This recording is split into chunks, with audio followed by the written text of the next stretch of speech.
안녕하세요, 가차입니다. 5월 19일 월요일 국내 시장이 마감되었습니다.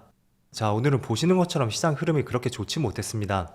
그래도 코스피는 2600포인트를 지켜주었지만 0.9%의 하락이 있었고요. 그리고 코스닥은 무려 1.5%의 급락이 나왔습니다. 그래서 오늘은 전반적으로 시장 흐름이 많이 좋지 못했었고요. 아울러 시총 상위 종목들을 보면 제약바이오, 2차전지, 그리고 금융주들, 또 조선주 이쪽을 제외하고 모두 파란불이 들어왔습니다. 하지만 그렇다고 뭐 낙폭이 그렇게 깊었던 것은 아니었죠. 또 코스닥도 보시는 것처럼 전반적으로 흐름이 좋지 못했었고요. 눈에 띄는 것은 지난주에 많은 상승이 나왔던 레인보우 로보틱스, 로봇주가 생각보다 많이 빠졌었네요. 그리고 코스피의 수급을 보면 오늘은 모처럼 기관과 외국인의 많은 순매도가 났습니다. 외국인은 5월 첫날 이후로 처음으로 순매도가 찍혔고요. 또 코스닥도 마찬가지로 기관과 외국인의 순매도가 있었습니다. 확실히 최근 수급은 코스닥이 조금 더 좋지 않은 것 같죠? 그리고 삼성전자, 오늘은 기관과 외국인의 양매도가 있었고 그렇지만 규모 자체는 많지 않았습니다. 반면에 하이닉스는 20만원이 깨졌지만 외국인은 여전한 순매수가 이어지고 있고요. 기관만 나홀로 순매도가 있었습니다.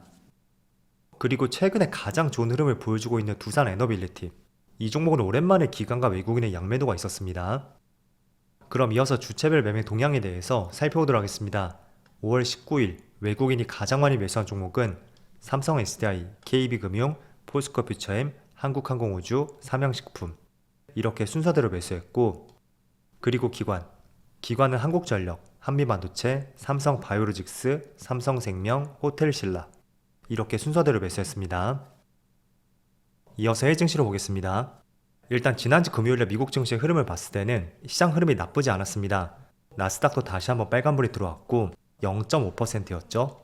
그리고 S&P 500은 0.7%로 다시 한번 최근 내 고점을 경신했습니다. 그리고 다우지수도 마찬가지로 어제는 0.8% 가까운 반등이 나오면서 최근에 급락장에서 반등이 나왔고 거기 고점을 다시 한번 뚫어주는 흐름이 나왔습니다. 그리고 반도체는 다소 쉬어갔던 흐름이었었죠. 자, 그런데 보시는 것처럼 지난주 금요일에 미국 증시의 흐름은 괜찮았었고요. 다만 오늘 국내 시장의 흐름은 그렇게 썩 좋지 못한 것을 볼 수가 있을 거예요. 사실 미국 증시의 정규장이 끝나고 나서 시간에서 미국의 신용등급 강등 이슈가 있었죠. 글로벌 신용평가사인 무디스에서 미국의 신용등급을 하향 조정했습니다. 그래서 미국의 많은 기업들이 시간에서 시장이 많이 급락을 했었고 그게 오늘 국내 시장에 그대로 연결이 되고 있다, 이렇게 보시면 될 것 같습니다. 자, 참고로 글로벌 신용평가사는 3개가 있거든요. 이번에 미국의 신용등급을 강등시켰던 무디스가 있고 또 피치하고 S&P가 있죠. 그런데 아시겠지만 S&P는 지난 2011년 당시에 최초로 미국 시장의 신용등급을 강등시켰고 그때는 정말로 글로벌 시장의 흐름이 굉장히 좋지 못했습니다. 그 여파가 며칠 동안 계속 이어졌었고요. 또 두 번째로 재작년에 2023년이에요. 그때는 피치도 마찬가지로 신용등급을 강등시켰습니다. 그래서 시차를 두고 무디스도 그렇게 하지 않을까, 이런 시각들은 오랫동안 지속이 되었었고 그게 지난주 금요일날 시간회에서 예상된 조치가 있었던 거죠. 어쨌든 그래도 예상된 조치라고 해도 미국의 신용등급이 강등되었다 라는 것이 시장에 부담으로 작용이 되었던 것 같습니다. 그래서 표면적인 이슈는 이겁니다. 물론 기사에서도 시장에 영향은 제한적일 것이다, 이렇게 나와 있죠. 저도 마찬가지로 동일하게 생각을 하고 있고요. 그렇지만 조금은 다르게 볼 수 있는 것은 제가 지난주부터 이런 말씀을 계속 드렸을 거예요. 미국의 관세 이슈가 사실상 거의 해결이 되었고 또 그에 따라 시장에 큰 반등이 나왔었죠. 자, 그리고 지금 코스피의 방향성을 보더라도 이 하락 추세선, 그 추세선 상단까지 지수가 많이 올라왔고 또 RSI 지표를 봤을 때도 과열권까지 거의 근접했다 라는 말씀을 꾸준히 드렸습니다. 그래서 언제든지 조정이 나올 가능성을 제시해드렸고 그런 관점에서 지금의 시장의 분위기를 보시면 좋을 것 같습니다. 물론 신용등급 강등 이슈가 있었지만 저는 그거는 시장의 조정을 위해서 단지 하나의 명분으로 보고 있다고 생각이 됐고, 한마디로 이거예요. 결국은 지금 시장에 조정이 들어올 수 있는 충분한 위치는 되었었다. 그 점이 기본적인 베이스였고 그렇다 보니 어떤 조그만 악재가 나온다면 그거를 빌미로 삼아서 지수와 주가가 조금씩 빠질 가능성이 충분히 있다는 것을 말씀을 드리는 것입니다. 그래서 지금 시장이 조정에 대한 명분을 충분히 찾았다고 보여지고, 물론 이게 얼마나 조정을 보일지는 모르겠죠. 하지만 기본적으로 이 추세선을 강하게 돌파하지 못했다는 것은 거의 9개월 정도 이어졌던 이러한 큰 방향성을 따라갈 가능성이 상당히 높다는 거죠. 그래서 이 기사 하나의 내용만 보지 마시고요. 지금의 시장의 방향이 어디로 움직이고 있는지 그런 부분에 조금 더 포커스를 맞춰보시면 좋을 것 같습니다. 그래서 오늘은 시장의 분위기가 좋지 못했었고요. 그래도 오늘 시장에서 나름대로 강세를 보였던 업종에 대해서 한번 말씀 드려보겠습니다. 자, 이번에도 중화권에서 나왔던 뉴스인데 홍콩과 중국에서 다시 한번 코로나 확진자 수가 증가하고 있고 그게 오늘 국내 시장에도 큰 영향을 미쳤던 것 같습니다. 자, 그래서 오랜만에 다시 한번 진단키트와 치료제 관련주 쪽 있죠? 이쪽에 시장도 좋지 않다 보니까 더 시장에 이목이 쏠렸던 것 같고요. 지금 보시면 수젠텍 오랜만에 다시 한번 상한가를 갔습니다. 그리고 휴마시스도 16% 급등이 나오고 있고 또 랩지노믹스도 20% 이상의 급등이 나오고 있습니다. 자, 그렇지만 저는 코로나 이슈는 여기 앞서 차트 패턴들을 잘 보세요. 지난 코로나 당시처럼 치료제 관련주의 대세 상승이 아니라면 저는 계속해서 이런 흐름들이 나올 가능성이 있다고 말씀드리겠고 그렇다는 것은 이번에 급등이 나왔다고 해도 절대적으로 따라붙는 것은 권장해 드리진 않겠습니다. 자, 그리고 또 한 가지 업종을 살펴보면 모든 종목은 아니지만 대체적으로 2000지 관련주대에서 몇몇 종목들이 빨간불이 들어오고 있습니다. 삼성 S다이도 4% 빨간불이 들어오고 있고 LG화학 또 포스코퓨체 모두 오랜만에 빨간불이 들어오고 있습니다. 우선은 특별한 재료가 있었던 것은 아니에요. 다만 삼성 S다이 쪽에는 한 가지 이슈가 있었죠. 유상증자 신주 발행 가격이 확정이 되었고 지금보다 낮은 가격인 14만원에 확정이 되었습니다.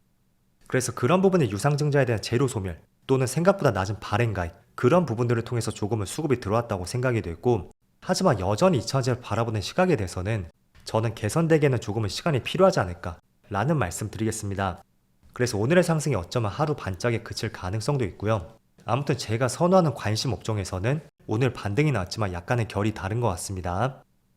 자, 그리고 오후장에 조금은 빠지고 있지만 오늘은 친환경 재생에너지 관련주도 좋은 흐름이 나왔습니다.